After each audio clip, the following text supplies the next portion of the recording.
Hello everyone. आज की इस वीडियो में हम सीटेट के परीक्षा में पूछे गए बाल विकास के 100 प्रीवियस ईयर क्वेश्चन डिस्कस करने वाले हैं।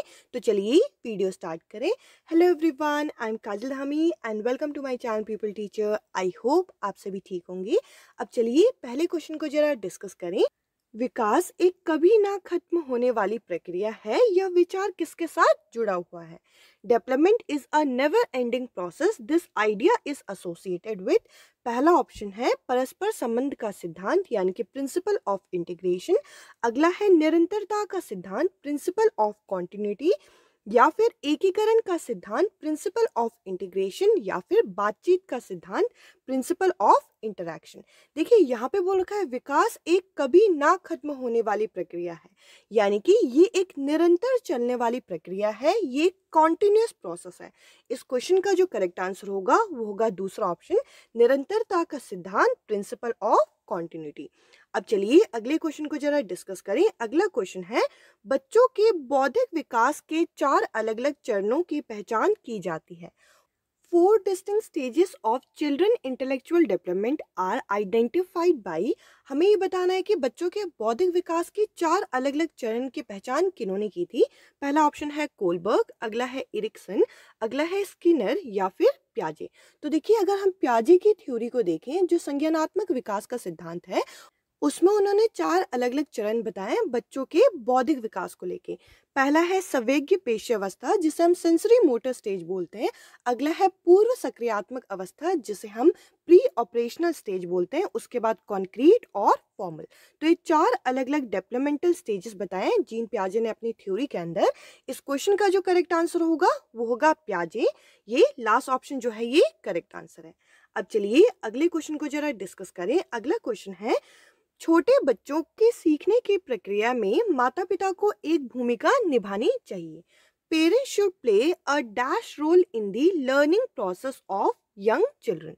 पहला ऑप्शन है नकारात्मक यानी कि नेगेटिव, या फिर सक्रिय होना चाहिए प्रोएक्टिव होना चाहिए, या फिर सहानुभूतिपूर्व होना चाहिए यानी कि सिंपैथेटिक होना चाहिए, या फिर तत्से यानी कि नेचुरल होना चाहिए।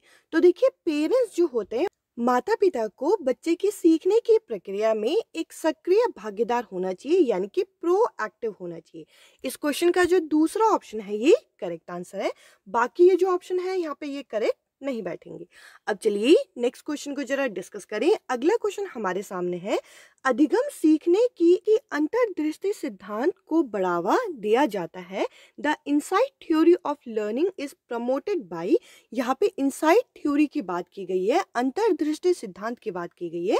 इसमें होता क्या है कि बच्चा जो लर्निंग करता है इसके अंदर कोई भी प्रॉब्लम का सडन सोल्यूशन यहाँ पे मिल जाता है। कोई भी चीज़ सीख रहा हो तो उस समय जो भी समस्या उत्पन्न होती है उसका जब सडन सॉल्यूशन निकल जाता है तो इसे इनसाइट लर्निंग कहा जाता है। ये जो कॉन्सेप्ट है इसे किसने बढ़ावा दिया था? पहला है गेस्टल्ट, अगला है पेवलोव, अगले हैं जीन प्याजे, या फिर वाइगॉट्स्की। ये जो इनसाइट लर्निंग का कॉन्सेप्ट है हमें गेस्टल्ट ने दिया था। इस क्वेश्चन का पहला जो ऑप्शन है ये करेक्ट आंसर है।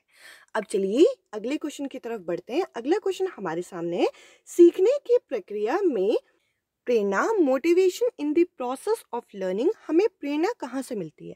पहला ऑप्शन है शिक्षार्थियों की याददाश्त तेज करना, बच्चों की जो मेमोरी है उसे हम बढ़ाते हैं, या फिर किसी पुरानी सीखी हुई चीज से कोई नई चीज को सीखते हैं, या फिर अप्रत्यक्ष रूप से सीखने पर मजबूर करते हैं, यानी कि लर्नर को बोलते हैं कि वो इनडिफरेंटली किसी चीज के बारे में सोचे, या फिर लास्ट ऑप्शन है यंग लर्नर के अंदर हम रुचि पैदा करते हैं, इंटरेस्ट क्रिएट करते हैं किसी भी लर्निंग को लेके। तो देखिए प्रेरणा जो होती है, मोटिवेशन जो होती है वो हमें कोई नई चीज़ सीखने के लिए मोटिवेट करती है, यानी कि हमारे यहाँ पे रुचि पैदा करती है। इस क्वेश्चन का लास्ट जो ऑप्शन है वो करेक्ट आंसर होगा, बाकी ये जो ऑप्शन है ये इनकरेक्ट है। अब चलिए अगले क्वेश्चन को जरा डिस्कस करें। अगला क्वेश्चन हमारे सामने है निम्नलिखित में से कौन सा एक बुद्धिमान युवा बच्चे का संकेत नहीं है? Which of the following is not a sign of an intelligent young child? पहला ऑप्शन है एक ऐसा छात्र जो जल्दी से निबंध लिखने की क्षमता रखता है, यानी कि जिसके पास एबिलिटी होती है कि वो एस्से को जल्दी से बना सके, या फिर जिसके पास धारा प्रवाह और उचित रूप से संवाद करने की क्षमता होती है, यानी कि जो बच्चा कम्युनिकेट कर पाता है फ्रीक्वेंटली, या फिर अगला है जो अमूर्त तरीके से सोचता है यानी कि जो एब्स्ट्रैक्ट मैनर में थिंकिंग करता है, या फिर बच्चा जो अपने परिवेश में समायोजन कर लेता है यानी कि एनवायरनमेंट में इजीली एडजस्ट कर लेता है। तो देखिए यहाँ पे हमें पूछा गया था एक युवा बच्चा जो बुद्धिमान है उसका इनमें से क्या संकेत नहीं होगा। एक यंग अडल्ट इंटेलिजेंट जो चाइल्ड है इनमें से कौन सा साइन शो नहीं करेगा। तो देखिए वो बच्चा कम्युनिकेट कर पाएगा, संवाद कर पाएगा अच्छी तरीके से, ये तो ऑप्शन नहीं हो सकता। अगला यहाँ पे एब्स्ट्रैक्ट मैनर में अमूर्त तरीके से सोच पाएगा, ये भी नहीं हो सकता। अगला है वो अपने परिवेश में समायोजन कर लेगा यानी कि एनवायरनमेंट में एडजस्ट कर लेगा, ये भी नहीं हो सकता। यहाँ पे ये जो पहला ऑप्शन दे रखा है यानी कि वह बच्चा जिसमें लेख लिख के निबंध लिखने की क्षमता है, तो देखिए ये जो है ये एक तरीके का साइन नहीं माना जाता। इस क्वेश्चन का पहला जो ऑप्शन है ये करेक्ट आंसर होगा।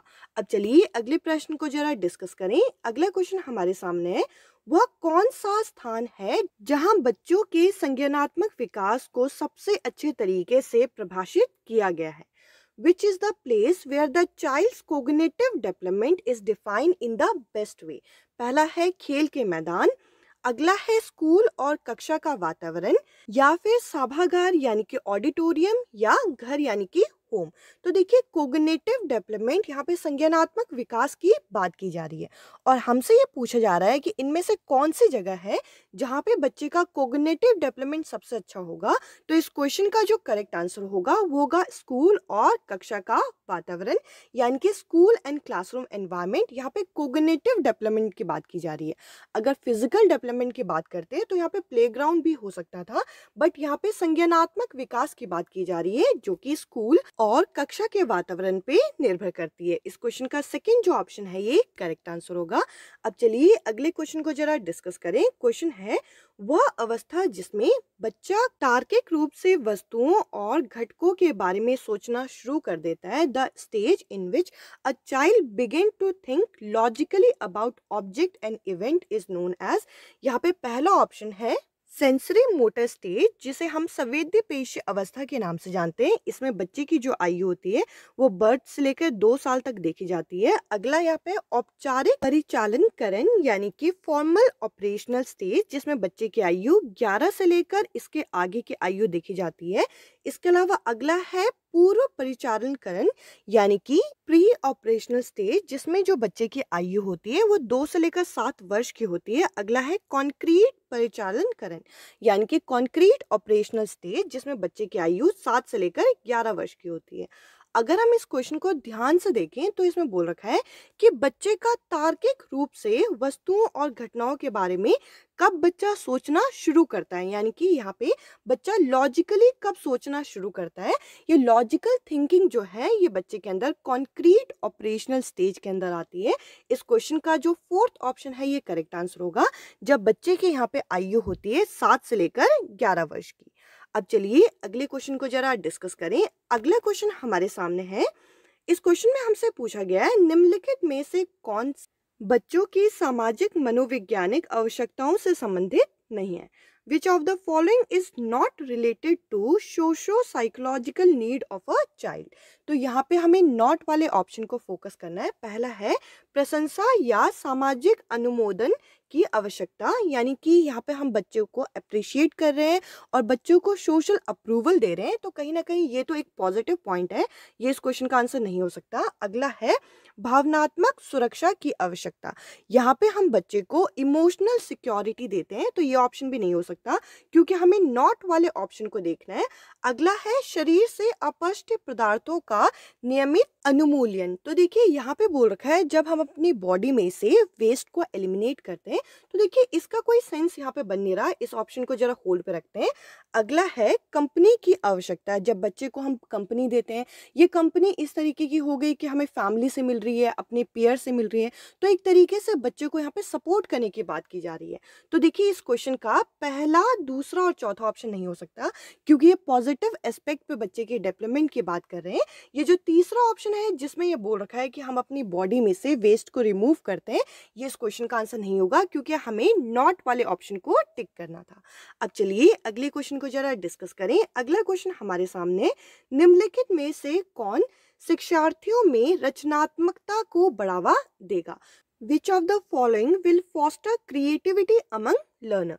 तो देखिए पहले ऑप्शन में यहाँ पे बोल रखा है कि बच्चों के अंदर एक अच्छा व्यवहारिक मूल्य हमें सिखाना है, यानी कि प्रैक्टिकल वैल्यू बच्चों के अंदर लेके आनी है, या फिर हमें बच्चों को अवसर प्रदान करना है, अपॉर्चुनिटी देनी है ताकि वो अपनी इनेट एबिलिटी को, टैलेंट को यहाँ पे क्वेश्चन कर सके, या फिर स्कूली जीवन की शुरुआत में उपलब्धि लक्ष्यों पर जोर देना, यानी कि हमें बताना है स्कूल लाइफ में कि तुम्हें क्या चीज़ अचीव करनी है अपनी लाइफ में, क्या तुम्हें गोल सेट करना है, या फिर परीक्षा में अच्छे अंक लाने के लिए यहाँ पे कोचिंग देना। तो देखिए यहाँ पे आपको क्या करना है, बच्चों के अंदर क्रिएटिविटी लानी है, रचनात्मकता को इनमें से क्या बढ़ावा देगा, जब हम बच्चे को यहाँ पे अवसर प्रदान करेंगे, बच्चे को अपॉर्चुनिटी देंगे। यहाँ पे जो दूसरा ऑप्शन है ये इस क्वेश्चन का करेक्ट आंसर बैठेगा। अब चलिए अगले प्रश्न को जरा डिस्कस करें। इस प्रश्न में हमें पूछा गया है माइंड मैपिंग से तात्पर्य है। माइंड मैपिंग हम क्यों करते हैं, इसका क्या मतलब है? समझ बढ़ाने का तरीका, यानी कि a technique to enhance comprehension. अगला है साहसी कार्य करने की योजना, a plan of action for an adventure. अगला है draw the picture in the mind, अपने दिमाग में, अपने चित्त में किसी पिक्चर को, किसी चित्र को सीखना, या फिर मन की कार्य प्रणाली पर शोध करना, यानी कि रिसर्च करना अपनी माइंड की फंक्शन पे। जो हम माइंड मैपिंग करते हैं वो इसलिए करते हैं ताकि हम रिसर्च कर सकें कि हमारे माइंड का फंक्शन किस तरीके से हो रहा है। तो इस तरीके से हमने जो सीखा है उसको हम यहाँ पे मैपिंग कर सकते हैं। इस क्वेश्चन का चौथा जो ऑप्शन है ये करेक्ट आंसर है। अब चलिए नेक्स्ट क्वेश्चन को जरा डिस्कस करें। अगला क्वेश्चन हमारे सामने है, एक युवा बच्चा एक नई स्थिति पर प्रतिक्रिया करता है जो उसके द्वारा की गई प्रतिक्रिया के आधार पर एक समान स्थिति में होती है। इससे संबंधित है, यहाँ पे बोल रखा है एक यंग लर्नर है जो कि एक नई सिचुएशन पे रिस्पॉन्स करता है जो कि सिमिलर है उसके पास्ट किसी रिस्पॉन्स से। तो ये किस चीज को रिलेट करता है? पहला है ये एनालॉजी को रिप्रेजेंट करता है, या फिर लॉ ऑफ इफेक्ट को रिप्रेजेंट करता है, या लॉ ऑफ एटीट्यूड को, या फिर लॉ ऑफ रेडीनेस को। देखिए हमने एक नई रिस्पॉन्स किया, एक नया जो हमने प्रतिक्रिया की वो हमारी किसी पुरानी प्रतिक्रिया पर आधार है, यानी कि किसी पास्ट रिस्पॉन्स से सिमिलर है। तो यानी कि सिमिलर चीज़ों पे यहाँ पे रिसर्च चल रही है पास्ट और प्रेजेंट में। तो इसके लिए हम एनालॉजी शब्द का इस्तेमाल करते हैं। रेडीनेस, एटीट्यूड और इफेक्ट यहाँ पे करेक्ट नहीं बैठेगा। जब हमारा कोई पास्ट रिस्पॉन्स किसी फ्यूचर रिस्पॉन्स से रिलेट करता है, जब ये संबंधित होता है, तब हम एनालॉजी शब्द का इस्तेमाल करते हैं। इस क्वेश्चन का पहला जो ऑप्शन है ये करेक्ट आंसर होगा। अब चलिए अगले क्वेश्चन को जरा डिस्कस करें। अगला क्वेश्चन है बच्चे की सीखने की कठिनाई को दूर करने के लिए सबसे अच्छा तरीका विशेष रूप से प्राथमिक स्तर पर प्रयोग करना चाहिए। The best way specially at primary level to address the learning difficulty of student is use to. हमें पहले ऑप्शन में दे रखा है हमें यहाँ पे सेक्शन विधियों का इस्तेमाल करना चाहिए अलग अलग, जो कि हमारे बच्चों की डिसेबिलिटी को सूट कर रही है। हमें यहाँ पे बच्चों के अनुकूल अलग अलग सेक्शन विधियों का इस्तेमाल करना चाहिए, या फिर बच्चों को महंगा और चमकदार समर्थन सामग्री देना चाहिए, यानी कि एक्सपेंसिव और ग्लॉसी सपोर्ट मटेरियल देना चाहिए, या फिर आसान और दिलचस्प पाठ्य पुस्तक देनी चाहिए। कुछ ऐसी पाठ्य पुस्तक, कुछ ऐसी बुक्स जो कि इजी भी हों और साथ ही साथ बच्चों का इंटरेस्ट भी लेके आए, या फिर स्टोरी टेलिंग मेथड से हमें बच्चों को पढ़ाना चाहिए। तो देखिए बच्चों की लर्निंग डिफिकल्टीज को ओवरकम करने के लिए हम लोगों को करना क्या चाहिए, खास करके प्राथमिक स्तर पे हमें अलग अलग शिक्षण विधियों का इस्तेमाल करना चाहिए जो बच्चे के अनुसार अनुकूल हो। इस क्वेश्चन का पहला जो ऑप्शन है ये करेक्ट बैठेगा। अब चलिए अगले क्वेश्चन की तरफ बढ़ते हैं। अगला क्वेश्चन हमारे सामने, विशेष आवश्यकता वाले बच्चों को शिक्षा प्रदान की जानी चाहिए। Education of children with special need should be provided. कैसी हमें एजुकेशन प्रोवाइड करनी चाहिए? पहला है हमें उन्हें सामान्य बच्चों के साथ पढ़ाना चाहिए, या फिर उन्हें एक विशेष स्कूल में भेजना चाहिए जहाँ पे वो विशेष बच्चों के साथ वहाँ पे मिलके पढ़ सके, या फिर एक विशेष विद्यालय में उन्हें पढ़ाना चाहिए, या फिर विशेष स्कूल में विशेष शिक्षण विधियों के साथ उन्हें पढ़ाना चाहिए। तो देखिए यहाँ पे हमें करना क्या है, स्पेशल नीड वाले स्टूडेंट को हमें सामान्य बच्चों के साथ पढ़ाना है ताकि हम समावेशी शिक्षा यानी कि इंक्लूसिव एजुकेशन बच्चे को दे सके। इस क्वेश्चन का पहला जो ऑप्शन है ये करेक्ट बैठेगा। अब चलिए अगले प्रश्न की तरफ चलते हैं। अगला क्वेश्चन हमारे सामने है, डिसलेक्सिया किससे जुड़ा हुआ है? Dyslexia is associated with, dyslexia शब्द का इस्तेमाल हम रीडिंग डिसऑर्डर के लिए करते हैं। इस क्वेश्चन का तीसरा जो ऑप्शन है ये करेक्ट बैठेगा। अब चलिए अगले क्वेश्चन की तरफ चलते हैं। अगला क्वेश्चन हमारे सामने है, डैश को गिफ्टेड होने का संकेत नहीं माना जाता है। Dash is not consider a sign of being gifted. पहला है रचनात्मक विचार, यानी कि इनके क्रिएटिव आइडियाज होते हैं, या फिर दूसरों से लड़ना, फाइटिंग विद अदर, या फिर अभिव्यक्ति में नवीनता, या फिर क्रियोसिटी यानी कि जिज्ञासा। तो देखिए यहाँ पे पूछा गया है कि इनमें से कौन सा गिफ्टेड होने का सिंबल नहीं है। तो यहाँ पे जो करेक्ट आंसर होगा फाइटिंग विद अदर। जो गिफ्टेड चाइल्ड होते हैं वो रचनात्मक विचार रखते हैं, यानी कि क्रिएटिव आइडियाज होते हैं, और साथ ही साथ वो किसी भी बात को अपने वे में एक्सप्रेस कर सकते हैं और उनके अंदर जिज्ञासा होती है। यहाँ पे ये जो दूसरा ऑप्शन है ये इसका साइन नहीं माना जाता, यानी कि दूसरों से लड़ना कोई गिफ्टेड होने का सिंबल नहीं है। इस क्वेश्चन का दूसरा जो ऑप्शन है ये करेक्ट होगा। अब चलिए अगले क्वेश्चन को जरा डिस्कस करें। अगले प्रश्न में हमसे पूछा गया है, a child of 5th grade with visual deficiency should be. एक बच्चा है जो कि दृष्टि बाधित है कक्षा 5 का, तो उसके लिए यहाँ पे क्या करना चाहिए? पहला है निचले स्तर के काम करने का बहाना, यानी कि उसके पास एक तरीके के एक्सक्यूज होते हैं कि वो लो लेवल के वर्क कर सके। अगला है माता पिता और दोस्तों द्वारा अपने नियमित कामकाज में मदद की, यानी कि उन बच्चों को ऐसा लगता है कि उनके पेरेंट्स और उनके दोस्त उनके नियमित कामों में मदद करेंगे। या फिर कक्षा में सामान्य रूप से व्यवहार किया जाता है और ऑडियो सीडी के माध्यम से सहायता प्रदान की जाती है, यानी कि एक ऐसा बच्चा जो कि दृष्टि बाधित है उन्हें हमें क्या करना चाहिए? उन्हें पहले तो कक्षा में एक नॉर्मल एनवायरनमेंट देना चाहिए, एक नॉर्मल बच्चे की तरह ट्रीट करना चाहिए, और साथ ही साथ क्योंकि उन्हें देखने में प्रॉब्लम है तो उन लोगों को क्या करना चाहिए? कुछ ऐसे सपोर्ट मटेरियल देने चाहिए जो कि ऑडियो सीडी संबंधित हो, यानी कि वो बच्चा उस चीज़ को सुन के वहाँ पे समझ सके। हमें इस तरीके की सहायता बच्चों को प्रदान करनी है, ना कि बच्चों को निचले स्तर के काम देने हैं या फिर उनके दिन प्रतिदिन के काम में उन्हें मदद करना है। अगला है, आखिरी है, उन्हें विशेष उपचार दी जानी चाहिए। जैसे कि अभी मैंने आपके साथ डिस्कस किया, जो दृष्टि बाधित बच्चा है उसको कक्षा में हमें समान ट्रीट करना है, इक्वल ट्रीट करना है, और साथ ही साथ कुछ ऐसे ऑडियो विजुअल एड्स यूज करने हैं जिसकी मदद से वो बच्चा आसानी से समझ पाए चीज़ों को। इस क्वेश्चन का तीसरा जो ऑप्शन है ये करेक्ट होगा। अब चलिए अगले क्वेश्चन को जरा डिस्कस करें। अगला क्वेश्चन हमारे सामने है, निम्नलिखित में से किस कथन को सीखने की प्रक्रिया की विशेषता के रूप में नहीं माना जा सकता? Which of the following statement can not be consider as a feature of process of learning. यहाँ पे पहला ऑप्शन है, शिक्षण संस्थान एकमात्र ऐसी जगह है जहाँ शिक्षण होता है। तो देखिए यहाँ पे बोल रखा है कि एजुकेशनल इंस्टीट्यूट एक ऐसा अकेला प्लेस है जहाँ पे हम बच्चे को एजुकेशन दे सकते हैं। देखिए एकमात्र की वजह से पहला ही स्टेटमेंट यहाँ पे इनकरेक्ट है, और हमें यहाँ पे ऐसा कथन ढूंढना था जो कि इनकरेक्ट हो। तो चलिए बाकी जरा कथन देख लेते हैं। अगला है, सीखना एक व्यापक प्रक्रिया है, यानी कि जो लर्निंग है एक कॉम्प्रिहेंसिव प्रोसेस है। या फिर अगला देखिए, जो सीखना होता है ये एक तरीके से हमारा लक्ष्य संबंधित होना चाहिए, गोल ओरिएंटेड होना चाहिए। देखिए ये दोनों ऑप्शन यहाँ पे पॉजिटिव एस्पेक्ट पे बात कर रहे हैं। अनलर्निंग भी एक लर्निंग का ही प्रोसेस है। जैसे कि हमें इस क्वेश्चन में पूछा गया था कि एक ऐसा कथन ढूंढिए जो कि सीखने के संबंध में सही नहीं है। तो देखिए यहाँ पे पहला जो ऑप्शन है ये इस क्वेश्चन का करेक्ट आंसर होगा कि जो शैक्षिक संस्थान होते हैं वो एकमात्र ऐसी जगह नहीं है सीखने के लिए, हम बाहर पे भी चीज़ें सीख सकते हैं। और क्योंकि यहाँ पे एकमात्र ऐसी जगह बोला गया है तो इस क्वेश्चन का यही करेक्ट आंसर बैठेगा। अब चलिए अगले क्वेश्चन को जरा डिस्कस करें। अगला क्वेश्चन है, अधिगम को समृद्ध किया जा सकता है यदि learning can be enrich if. पहला ऑप्शन है, वास्तविक दुनिया से स्थितियों को उस कक्षा में लाया जा सकता है जिससे बच्चा एक दूसरे के साथ बातचीत करता है और शिक्षक सुधार प्रदान करती है।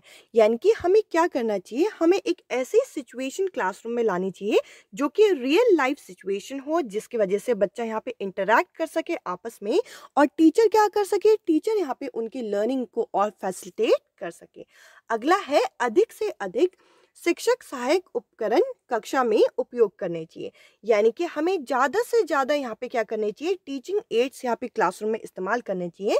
या फिर शिक्षक विभिन्न प्रकार के व्याख्यान और प्रश्नीकरण का उपयोग करते हैं, यानी कि टीचर को क्या करना चाहिए, टीचर को डिफरेंट लेक्चर और एक्सप्लेनेशन का यूज लेना चाहिए या फिर आवधिक परीक्षणों पर ध्यान दिया जाता है। तो देखिए, अधिगम को समृद्ध बनाने के लिए, इनरिच करने के लिए हम लोगों को करना क्या चाहिए, लर्निंग तब इनरिच होती है जब बच्चे को एक रियल लाइफ सिचुएशन दी जाती है, यानी कि वास्तविक दुनिया से जोड़ के चीज़ें पढ़ाई जाती है और बच्चा एक दूसरे से इंटरैक्ट करता है, बच्चा एक दूसरे से बातचीत करता है और कहीं ना कहीं टीचर यहाँ पे बच्चों को बढ़ावा देती है। इस क्वेश्चन का जो पहला ऑप्शन है यहाँ पे करेक्ट होगा। अगर हमें अधिगम को समृद्ध बनाना है तो उनको उनकी रियल लाइफ से कनेक्ट करना होगा। अब चलिए अगले क्वेश्चन को जरा डिस्कस करें। अगला क्वेश्चन हमारे सामने है, मूल्यांकन को एक उपयोगी और दिलचस्प प्रक्रिया बनाने के लिए किस चीज का उपयोग करना चाहिए या फिर क्या सावधानियां बरतनी चाहिए। तो यहाँ पे हमसे पूछा गया है, to make assessment a useful and interesting process one should be careful about. पहला है विभिन्न छात्रों के बीच तुलना करना, यानी कि बच्चों के बीच हमें डिफ्रेंशिएट करना, कंपेयर करना। तो देखिए ये ऑप्शन यहाँ पे इनकरेक्ट बैठेगा। अगला है बच्चों को बुद्धिमान या औसत सीखने वालों के रूप में लेलन करना, यानी कि बच्चों में एक तरीके से एवरेज लेके आना, यहाँ पे बच्चों को लेबल करना कि यहाँ पे आप इंटेलिजेंट हो या फिर आप एक एवरेज स्टूडेंट हो। तो देखिए ये भी यहाँ पे इनकरेक्ट है। अगला है विभिन्न तरीके का प्रयोग करके छात्र को यहाँ पे हमें वैद्वानों और सह वैद्वानों की सीमाओं के बारे में बच्चों को जानकारी एकत्रित करना, यानी कि कोकोलास्टिक और कोलास्टिक बाउंड्री से बाहर निकल के बच्चा लर्निंग कर सके। अगला है तकनीकी भाषा का प्रयोग। हमें क्या करना चाहिए, हमें टेक्निकल लैंग्वेज का यूज करना चाहिए ताकि बच्चों को फीडबैक मिल सके। तो देखिए, अगर हमें मूल्यांकन असेसमेंट को यहाँ पे उपयोगी और दिलचस्प बनाना है, यूजफुल और इंटरेस्टिंग बनाना है, तो हमें बच्चों को कोलास्टिक और कोलास्टिक बाउंड्री के बाहर लेके जाना है, यानी कि कहीं ना कहीं बच्चा ऑलराउंड डेवलपमेंट कर सके और बच्चों को विभिन्न सीखने के तरीके, यानी कि वैरायटी ऑफ लर्निंग वे हमें बच्चे को देने। इस क्वेश्चन का तीसरा जो ऑप्शन है वो करेक्ट बैठेगा। अब चलिए अगले क्वेश्चन को जरा डिस्कस करें। अगला क्वेश्चन हमारे सामने है, प्राथमिक स्तर पर निम्नलिखित में से किसे शिक्षक का सबसे महत्वपूर्ण गुण माना जाना चाहिए। विच of the following should be consider the most important quality of a teacher at primary level. पहला ऑप्शन है सिखाने की उत्सुकता, यानी कि एगरनेस टू टीच। अगला है धैर्य और दृढ़ता, यानी कि पेशेंस होना चाहिए और प्रिजर्वेंस होना चाहिए। अगला है विषयों के शिक्षण और ज्ञान के तरीके में क्षमता, यानी कि यहाँ पे टीचर के अंदर कॉम्पिटेंस होना चाहिए कि वो टीचिंग मेथड को और नॉलेज को सब्जेक्ट की अच्छे तरीके से यूज कर पाए। या फिर उच्च मानकृत भाषा में पढ़ाने की क्षमता, यानी कि कॉम्पिटेंस होना चाहिए कि वो एक स्टैंडर्ड लैंग्वेज में यहाँ पे टीच कर सके। तो देखिए, प्राथमिक स्तर की बात की गई है, प्राइमरी लेवल की बात की गई है, और टीचर के अंदर जो क्वालिटी सबसे ज्यादा होनी चाहिए वो होनी चाहिए पेशेंस, यानी कि धैर्य और प्रिजर्वेंस। इस क्वेश्चन का दूसरा जो ऑप्शन है ये करेक्ट बैठेगा। अब चलिए अगले क्वेश्चन को जरा डिस्कस करें। अगला क्वेश्चन हमारे सामने है, डैश को प्रेरित शिक्षण का संकेत माना जाता है। Dash is consider a sign of motivated teaching. पहला है कक्षा में अधिकतम उपस्थिति, maximum attendance in the class. अगला है कि हमें यहाँ पे रेमेडियल वर्क करना चाहिए, उपचारात्मक कार्य करना चाहिए कक्षा के अंदर। अगला है क्वेश्चनिंग बाय स्टूडेंट, छात्रों द्वारा प्रश्न करना। या फिर pin drop silence in the class, यानी कि बच्चे जब चुपचाप बैठे रहते हैं। तो देखिए, यहाँ पे मोटिवेटेड टीचिंग तब होती है जब बच्चा सामने से आपसे क्वेश्चन पूछ सके और जब आपके स्टूडेंट आपसे प्रश्न पूछेंगे, यानी कि वो कुछ ना कुछ वहाँ पे सीख रहे हैं। तो देखिए, मैक्सिमम अटेंडेंस होना या फिर आप उपचारात्मक कार्य तो तब देंगे जब आपको पता चलेगा कि आपके स्टूडेंट की प्रॉब्लमेटिक एरिया कहाँ पे है। तो देखिए, ये भी यहाँ पे ऑप्शन नहीं हो सकता। अगला है pin drop silence. Pin drop silence जो है वो कहीं ना कहीं ये एक तरीके से लेक्चर मेथड को प्रमोट करता है कि टीचर वहाँ पे पढ़ा रही है पर बच्चा वहाँ पे चुप है। तो ये भी नहीं हो सकता। मोटिवेटेड टीचिंग हम तब बोलेंगे जब बच्चा यहाँ पे प्रश्न सामने से पूछे। यहाँ पे तीसरा जो ऑप्शन है ये करेक्ट बैठेगा। अब चलिए अगले क्वेश्चन को जरा डिस्कस करें। अगला क्वेश्चन हमारे सामने, निम्न कक्षाओं में सेक्शन की प्लेवे पद्धति पर आधारित है। At lower class the playway method of teaching is based on. ये प्लेवे मेथड किस चीज पे बेस्ड होता है? पहला है शारीरिक शिक्षा प्रक्रिया यानी कि फिजिकल एजुकेशनल प्रोग्राम में, या फिर principle of method of teaching यानी कि शिक्षण के तरीके के सिद्धांत, या फिर psychological principle of development and growth, विकास और विकास के मनोवैज्ञानिक सिद्धांत, या फिर सोशोलॉजिकल प्रिंसिपल ऑफ टीचिंग यानी कि समाजशास्त्री सिद्धांत। तो देखिए ये जो प्ले वे मेथड है लोअर क्लासेस में, वो कहीं ना कहीं बच्चों के विकास और मनोवैज्ञानिक सिद्धांत पे बेस्ड है। तो यहाँ पे ये जो तीसरा ऑप्शन है ये करेक्ट बैठेगा कि बच्चों के विकास और विकास के मनोवैज्ञानिक सिद्धांत पे ये प्ले वे मेथड बेस्ड होता है, वो भी लोअर क्लासरूम में। इस क्वेश्चन का तीसरा जो ऑप्शन है ये करेक्ट आंसर है। अब चलिए अगले क्वेश्चन को जरा डिस्कस करें। अगला प्रश्न हमारे सामने, कक्षा के क्षेत्र में पाठ्यक्रम शब्द का उल्लेख है। The term curriculum in the field of education refer to.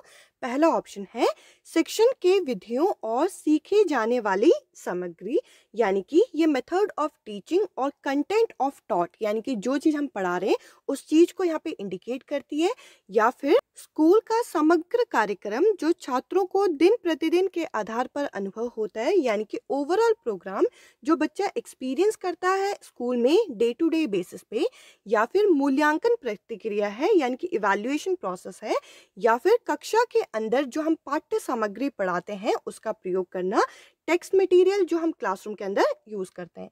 शिक्षा के क्षेत्र में पाठ्यक्रम यानी कि करिकुलम शब्द का इस्तेमाल तब किया जाता है जो कि ये ओवरऑल प्रोग्राम को रिप्रेजेंट करता है, जो कि बच्चा डे टू डे एक्सपीरियंस करता है स्कूल के अंदर, यानी कि स्कूल का समग्र कार्यक्रम को ये इंडिकेट करता है जो कि बच्चा दिन प्रतिदिन के आधार पर अनुभव करता है। इस क्वेश्चन का दूसरा जो ऑप्शन है ये करेक्ट आंसर होगा। अब चलिए अगले क्वेश्चन को जरा डिस्कस करें। अगला क्वेश्चन हमें जीन पियाजे की थ्योरी से पूछा गया है। क्वेश्चन है, अकॉर्डिंग टू पियाजे at which of the following stage does a child begin to think logically about abstract proportion. पियाजे के अनुसार निम्न में से किस चरण में एक बच्चा शुरू होता है तार्किक रूप से अमूर्त प्रवेशों के बारे में सीखना शुरू करता है। तो देखिए यहाँ पे हम लोगों को बोल रखा है लॉजिकल थिंकिंग से वो एब्स्ट्रैक्ट प्रपोर्शन में जा रहा है। एब्स्ट्रैक्ट यानी कि अमूर्त प्रवेश कर रहा है। तो यहाँ पे ये जो करेक्ट आंसर होगा ये होगा फॉर्मल ऑपरेशनल स्टेज, जिसे हम औपचारिक परिचालन चरण के नाम से जानते हैं। इसमें बच्चा लॉजिकली एब्स्ट्रैक्ट तरीके से चीजों के बारे में सीखता है, जहाँ पे बच्चे का हाइपोथेटिकल डिडक्टिव रीजनिंग की भी शुरुआत हो जाती है। इस क्वेश्चन का दूसरा जो ऑप्शन है ये करेक्ट आंसर है। अगर इस प्रश्न में पूछा गया होता कि बच्चे के अंदर तार्किक रूप से चिंतन यानी कि लॉजिकल थिंकिंग कब बढ़ती है, तब इस क्वेश्चन का आंसर होता कॉन्क्रीट ऑपरेशनल स्टेज। पर यहाँ पे हम कॉन्क्रीट ऑपरेशनल स्टेज नहीं बोलेंगे, यहाँ पे बच्चा तार्किक रूप से जब चीजें सीख रहा है और यहाँ पे एब्स्ट्रैक्ट मैनर में जा रहा है यानी कि अमूर्त परिवेश कर रहा है, तो इस क्वेश्चन का जो करेक्ट आंसर होगा फॉर्मल ऑपरेशनल स्टेज। अब चलिए अगले क्वेश्चन को जरा डिस्कस करें। अगला क्वेश्चन है, एक शिक्षक को छात्रों की योग्यता को समझने का प्रयास करना चाहिए। निम्नलिखित में से कौन सा क्षेत्र इस उद्देश्य से संबंधित है? A teacher should make an attempt to understand the potential of her student. Which of the following field is related to this objective? पहला ऑप्शन हमें दे रखा है शैक्षिक समाजशास्त्र, एजुकेशनल सोशियोलॉजी, अगला है सामाजिक दर्शन, या फिर मीडिया मनोविज्ञान, या फिर शैक्षिक मनोविज्ञान। तो देखिए यहाँ पे हम बच्चों की नीड को, बच्चों के पोटेंशियल को, योग्यता को समझने की कोशिश कर रहे हैं। तो ये एजुकेशन के अंदर ये ऑब्जेक्टिव रखा जाता है, ये उद्देश्य हमारा शिक्षण के अंदर देखा जाता है। इस क्वेश्चन का जो करेक्ट आंसर होगा वो होगा एजुकेशनल साइकोलॉजी यानी कि शैक्षिक मनोविज्ञान। फोर्थ जो ऑप्शन है ये करेक्ट आंसर है। अब चलिए अगले क्वेश्चन को जरा डिस्कस करें। अगला क्वेश्चन हमारे सामने है, कृतिका घर पर ज्यादा बात नहीं करती, स्कूल में बहुत बात करती है। यह दर्शाता है कि Kritika who does not talk much at home talk a lot at school. It show that, यहाँ पे ये क्या दर्शाता है? पहला ऑप्शन है कि उसे स्कूल में बहुत ज़्यादा अवसर प्रदान किए जाते हैं बातचीत करने के लिए, अपॉर्चुनिटी दी जाती है बात करने के लिए। तो देखिए बात करने के लिए अपॉर्चुनिटी नहीं देती, हमें सीखने के लिए, अधिगम के लिए अपॉर्चुनिटी, अवसर दिए जाते हैं। तो ये ऑप्शन तो यहाँ पे हो नहीं सकता। अगला यहाँ पे है teacher demand that children should talk a lot at school, यानी कि शिक्षक यहाँ पे मांग करते हैं कि बच्चे स्कूल में बहुत सारी बातें करें, तो ये ऑप्शन भी यहाँ पे करेक्ट नहीं बैठेगा। अगला है she does not like her home at all, यानी कि उसे अपना घर पसंद नहीं है, तो देखिए ये भी नेगेटिव सेंस में बात की जा रही है। अगला है कि स्कूल में उसके विचारों को स्वीकार किया जाता है, यानी कि उसके थॉट को यहाँ पे एक्नॉलेज किया जाता है स्कूल में, तो देखिए ये जो ऑप्शन है यहाँ पे बिल्कुल करेक्ट बैठेगा। जहाँ पे बच्चे की थॉट को एक्नॉलेज किया जाएगा, बच्चे के जो विचार हैं उन्हें स्वीकार किए जाएंगे, वहाँ पे बच्चे अपने जो नॉलेज है, जो बच्चे की थॉट है, वो सबके सामने रखेंगे। यहाँ पे फोर्थ जो ऑप्शन है ये इस क्वेश्चन का करेक्ट आंसर है। अब चलिए अगले क्वेश्चन को जरा डिस्कस करें। बच्चे सक्रिय रूप से दुनिया की अपनी समझ का निर्माण करते हैं। Child actively construct their understanding of the world. ये स्टेटमेंट, ये कथन हमें किसको एट्रीब्यूट करता है? पहला है प्याजे, अगला है पेवलोव, अगला है कोलबर्ग या फिर स्किनर। ये जो स्टेटमेंट है ये जीन प्याजे द्वारा दी गई है। इनका यह मानना था कि बच्चे दुनिया से जुड़ के सक्रिय रूप से अपनी नॉलेज को कंस्ट्रक्ट करते हैं। यहाँ पे जो पहला ऑप्शन है ये इस क्वेश्चन का करेक्ट आंसर है। अब चलिए अगले क्वेश्चन को जरा डिस्कस करें। अगला प्रश्न हमारे सामने है, निम्नलिखित में से किस चरण में बच्चे अपने सहकर्मी समूह के सक्रिय सदस्य बनते हैं? In which of the following stage do children become active member of their peer group? पहला ऑप्शन है एडोलेसेंस यानी कि किशोरावस्था, अगला है अडल्टहुड यानी कि वयस्कता, या फिर अर्ली चाइल्डहुड यानी कि बचपन, या फिर चाइल्डहुड जिसे हम बचपन के नाम से जानते हैं। तो देखिए यहाँ पे सक्रिय सदस्य बनना है इन्हें सहकर्मी समूह का, यानी कि एक्टिव मेंबर बनना है। ये स्टेज ज्यादातर हमने किशोरावस्था यानी कि अडोलेसेंस में देखी है। इस क्वेश्चन का पहला जो ऑप्शन है ये करेक्ट आंसर होगा। अब चलिए अगले क्वेश्चन को जरा डिस्कस करें। अगला प्रश्न हमारे सामने है, डैश के अतिरिक्त बुद्धि के निम्नलिखित पक्षों को स्टेनबर्ग के ट्राइकिक सिद्धांत से संबंधित किया गया है। The following aspect of intelligence are dialect by Sternberg triarchic theory except, यहाँ पे हमें एक्सेप्ट पूछा गया है। इस क्वेश्चन का जो करेक्ट आंसर है वो है सामाजिक यानी कि सोशल एस्पेक्ट पे ट्राइकिक थ्योरी जो है वर्क नहीं करती। बाकी कंपोनेंशियल, एक्सपेरिमेंटल यानी कि अनुभव के द्वारा, और कॉन्टेक्सुअल यानी कि संदर्भ में हम किसी चीज को सीखते हैं, ये स्टेनबर्ग ने अपनी ट्राइकिक थ्योरी के अंदर बोला है। इस क्वेश्चन का जो दूसरा ऑप्शन है ये करेक्ट आंसर है। अब चलिए अगले क्वेश्चन की तरफ बढ़ते हैं। अगला प्रश्न हमारे सामने, हार्वर्ड गार्डनर का बुद्धि का सिद्धांत डैश पर बल देता है? Harvard gardener theory of multiple intelligence empathise. यहाँ पे चार ऑप्शन है, सामान्य बुद्धि यानी कि जनरल इंटेलिजेंस पे, या फिर अगला है विद्यालय में आवश्यक समान योग्यताएं यानी कि कॉमन एबिलिटीज इन स्कूल, या फिर the unique ability of each individual यानी कि प्रत्येक बच्चे में एक विशेष योग्यता होती है, या फिर कंडीशन स्किल इन स्कूल यानी कि स्कूल के अंदर हम अनुबंधित कौशल बच्चे को देते हैं। हार्वर्ड गार्डनर की ये जो मल्टीपल इंटेलिजेंस की थ्योरी है ये इस चीज पे बल देता है कि बच्चे के अंदर यूनिक एबिलिटी होती है, एक विशेष योग्यता होती है प्रत्येक बच्चे के अंदर। इस क्वेश्चन का तीसरा जो ऑप्शन है ये करेक्ट बैठेगा। अब चलिए अगले क्वेश्चन को जरा डिस्कस करें। अगला क्वेश्चन हमारे सामने है, यहाँ पे हमें कुछ ध्वनियां दे रखी हैं जैसे कि थ, फ, च, यानी कि कुछ साउंड दे रखे हैं थ, प, च। ये किस चीज को यहाँ पे इंडिकेट करते हैं? ये यहाँ पे फोनीम्स को इंडिकेट करते हैं। इस क्वेश्चन का चौथा जो ऑप्शन है यहाँ पे करेक्ट होगा।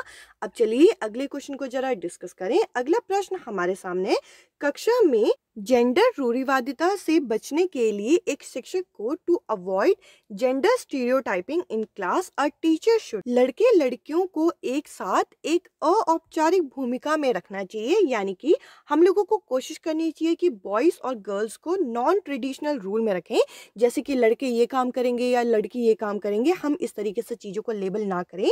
या फिर appreciate student good work by saying good girl और गुड बॉय, या एक अच्छी लड़की कह के बच्चों को कक्षा में सराहना करनी चाहिए उनके कार्य के लिए, या फिर discourage girl from taking part in wrestling. यहाँ पे बोल रखा है कि लड़कियों को हमें रोकना चाहिए कुश्ती में भाग लेने से, या फिर encourage boys to take risk and be bold, यानी कि लड़कों को यहाँ पे जोखिम भरे कामों को करने के लिए हमें प्रोत्साहित करना चाहिए। तो देखिए, जेंडर स्टीरियोटाइपिंग, जेंडर रूढ़िवादिता को बचने के लिए, या फिर आप कह लीजिए इसे दूर रखने के लिए अपनी कक्षा को हमें क्या करना चाहिए, यहाँ पे लड़के और लड़कियों को हमें अऔपचारिक भूमिका रखना चाहिए। Try to put both girls and boys in non traditional rule. यहाँ पे पहला जो ऑप्शन है इस क्वेश्चन का करेक्ट आंसर होगा। अब चलिए अगले क्वेश्चन को जरा डिस्कस करें। अगला प्रश्न हमारे सामने है, विद्यार्थियों को किसके लिए व्यक्तिगत विभिन्नताओं को पूरा करना चाहिए? Student should cater to individual difference to.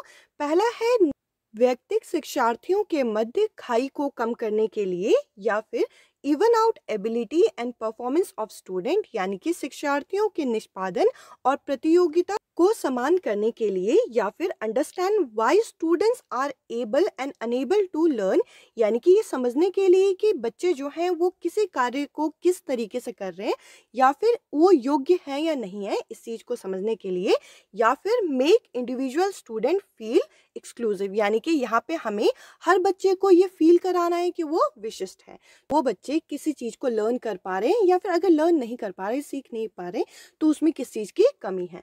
यहाँ पे तीसरा जो ऑप्शन है इस क्वेश्चन का करेक्ट आंसर होगा। अब चलिए अगले क्वेश्चन को जरा डिस्कस करें। अगला प्रश्न हमारे सामने है, शिक्षार्थियों में व्यक्तिगत विभिन्नताओं को संबोधित करने के लिए एक विद्यालय किस प्रकार का सहयोग उपलब्ध करवा सकता है? What kind of support can a school provide to address the individual difference in student? पहला यहाँ पे ऑप्शन है, follow a child centre curriculum, यानी कि एक बाल केंद्रित पाठ्यक्रम का पालन करना चाहिए, and provide multiple learning opportunity, यानी कि बच्चों को सीखने के लिए हमें अनेक अवसर देने चाहिए। तो देखिए, ये पॉइंट काफी पॉजिटिव एस्पेक्ट पे बात कर रहा है। अगला है, apply every possible measure to remove the individual difference in student, यानी कि हमें हर संभव प्रयास करने चाहिए ताकि जो से व्यक्तिगत विविधता समाप्त हो सके, या फिर refer slow learner to special school, यानी कि जो धीमी गति से बच्चे सीखते हैं उन्हें हमें विशेष विद्यालय में भेजना चाहिए, या फिर follow same level of curriculum for all student, यानी कि सभी शिक्षार्थियों के लिए हमें समान स्तर पर पाठ्यक्रम का अनुसरण करना चाहिए। तो देखिए, हमें इंडिविजुअल डिफरेंस को, व्यक्तिगत विविधताओं को समाप्त करने के लिए हमें करना क्या चाहिए? हमें बाल केंद्रित पाठ्यक्रम का पालन करना चाहिए, यानी कि चाइल्ड सेंटर करिकुलम को अपनाना चाहिए, और हमें बच्चों को ज्यादा से ज्यादा अवसर प्रदान करने हैं। इस क्वेश्चन का पहला जो ऑप्शन है ये करेक्ट बैठेगा। अब चलिए अगले क्वेश्चन को जरा डिस्कस करें। सतत और व्यापक मूल्यांकन डैश पर बल देता है?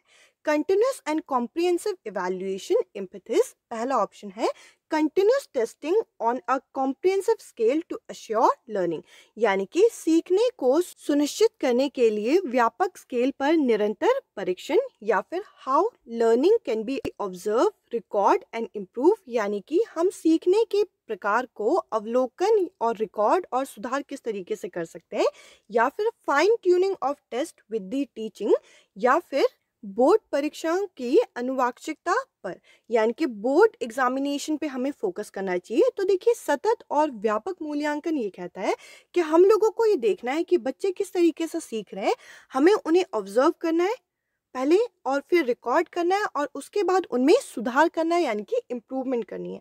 तो इस तरीके से जो बच्चों की लर्निंग डिफिकल्टीज हैं वो दूर हो पाएंगी। इस क्वेश्चन का दूसरा जो ऑप्शन है वो करेक्ट आंसर है।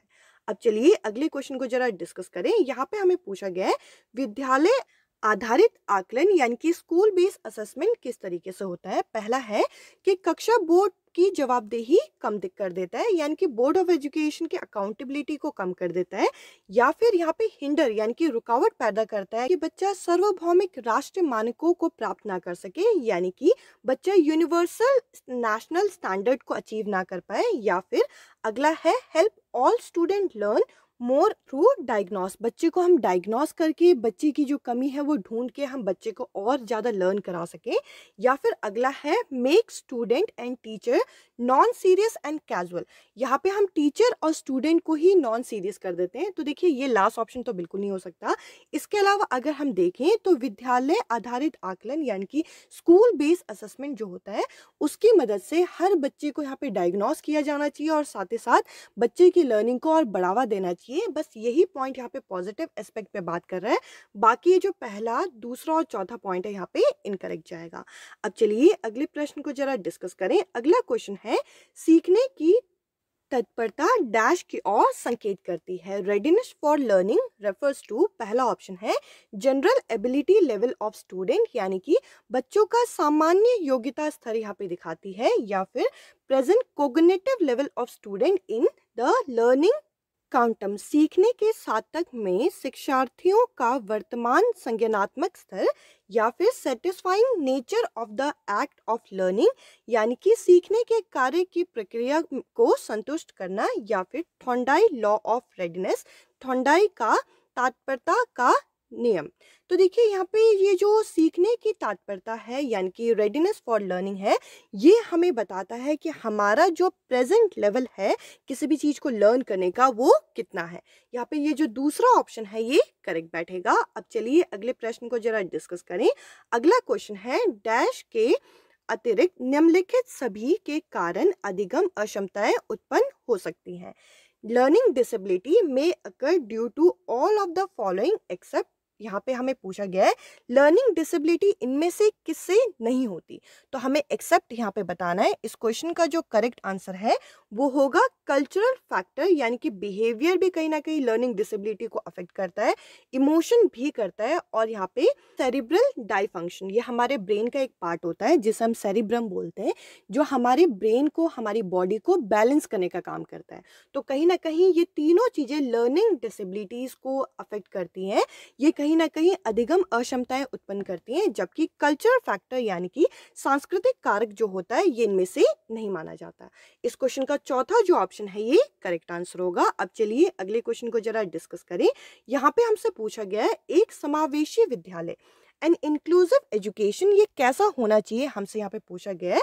यहाँ पे पहला ऑप्शन है is communicate to improve the learning outcome of all student irrespective of their capability. यहाँ पे बोल रखा है कि ये एक ऐसी जगह है जहाँ पे बच्चों के जो लर्निंग आउटकम है उन्हें हम इम्प्रूव कर सकते हैं उनकी कैपेबिलिटी, उनकी क्षमताओं के आधार पर। या फिर अगला ऑप्शन है differentiate between student and set less challenging achieving target for specially abled children.